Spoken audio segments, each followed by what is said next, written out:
প্রশিক্ষণ শুরুর আগে আমরা বিভিন্ন গ্রাম পঞ্চায়েত থেকে এসেছি।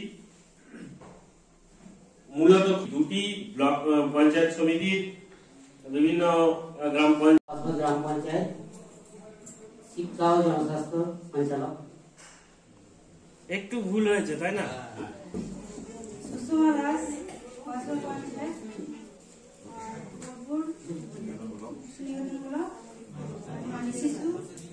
নারী শিশু উন্নয়ন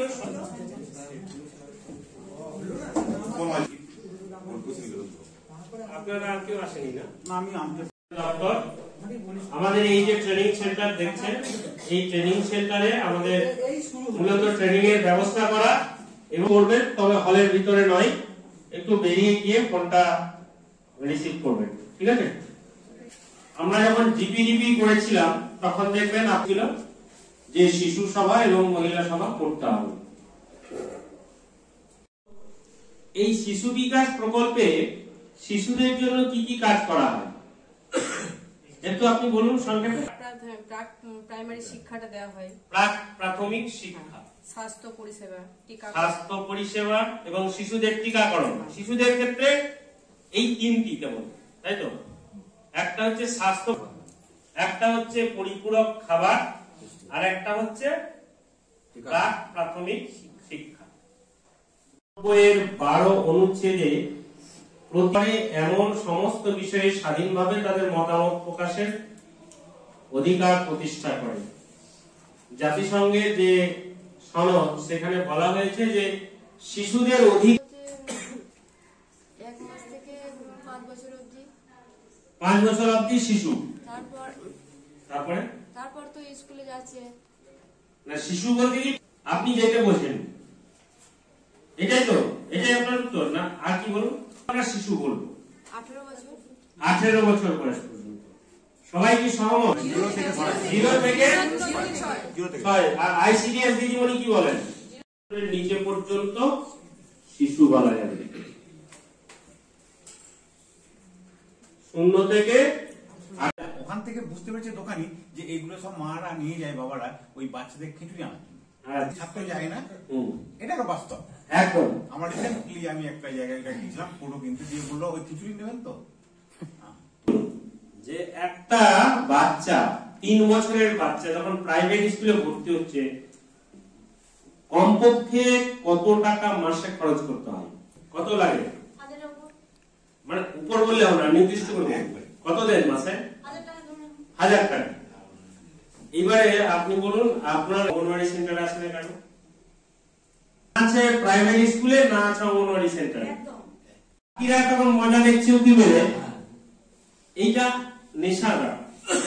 তাহলে প্রকৃতপক্ষে কি হচ্ছে সেটা বুঝতে গেলে আপনাকে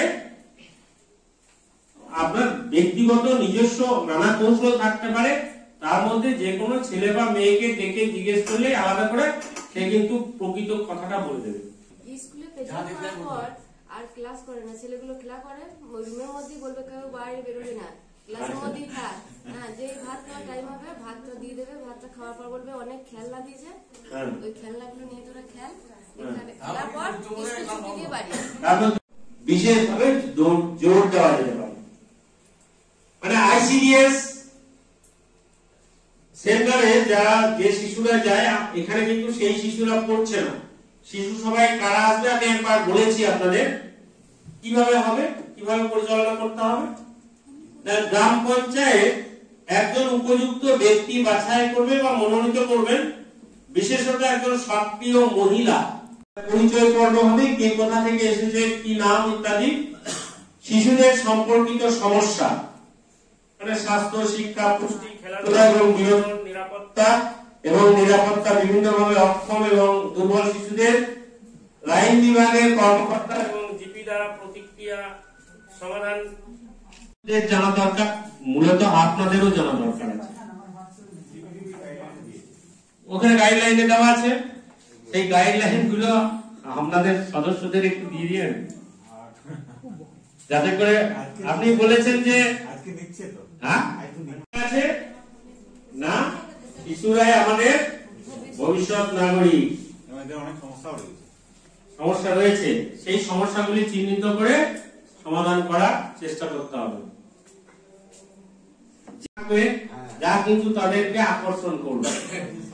ওরা আড়ালে বিড়ি টানছে, এই বাকি 8 জন কিন্তু মনে মনে ভাববে আহা কি সুন্দর সেন্ট, আচ্ছা আমিও একটা নিয়ে দেখি। নেগেটিভ আছে। নারী শিশু উন্নয়ন ও সমাজ কল্যাণ, আপনার গ্রাম পঞ্চায়েত এলাকায় মেয়েদের কোনো সমস্যা আছে কি মনে হচ্ছে? কোনো সমস্যা নাই, একদম স্বনির্ভর দল আছে।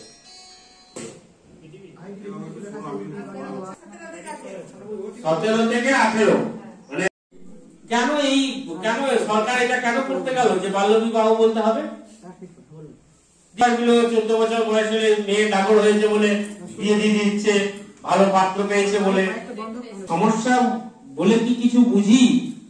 এইটা আগে বুঝতে হবে, তাই তো সেক্রেটারি সাহেব?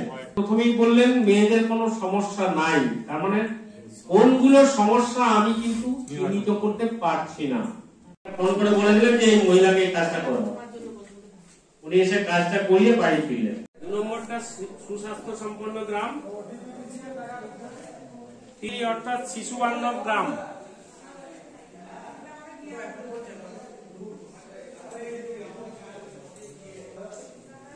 গ্রাম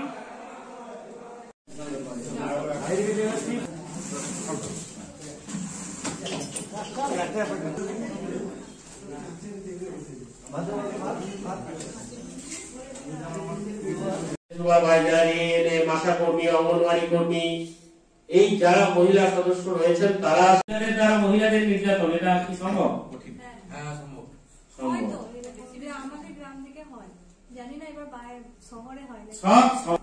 সব জায়গাতেই আছে, কিন্তু দেখুন এক এক জায়গায় এক এক রকম বিষয়ের উপরে নির্ভর। আমাদের এই মোহাম্মদবাজার থানাতে এতগুলি পরিবারের কোন কন্যা সন্তান নাই। এটাতে কি বোঝা যাচ্ছে বলুন? এর ফলে কি হচ্ছে? পৈতৃক সম্পত্তিতে বঞ্চিত হচ্ছে মেয়েরা। আর একটা পরিসংখ্যান আমি বলি, তারা সঙ্গে সঙ্গে যুক্ত হয়ে গ্রামের নারীদের আরো উন্নতির দিকে আগিয়ে নিয়ে যাচ্ছে, বা তাদেরকে তারা হয়তো আমার 2001-এ স্বনির্ভর দল আছে। 2000 সালে আমার স্বামী অ্যাক্সিডেন্ট হয়, তখন আমি স্বনির্ভর দল থেকে সহযোগিতা পেয়ে আমার সদস্যদের স্বামীরা অসুস্থ হয়ে আমার স্বনির্ভর দল থেকে সহযোগিতা পেয়েছি। কিন্তু আমি একটা যদি মহাজনের কাছে টাকা নিতে যেতাম, ওটা সুদে আমাকে টাকাটা নিতে হতো, কিন্তু আমরা সেটা সুদের হারটা খুব কম নিয়েছিলাম দলকে গঠন করার জন্য।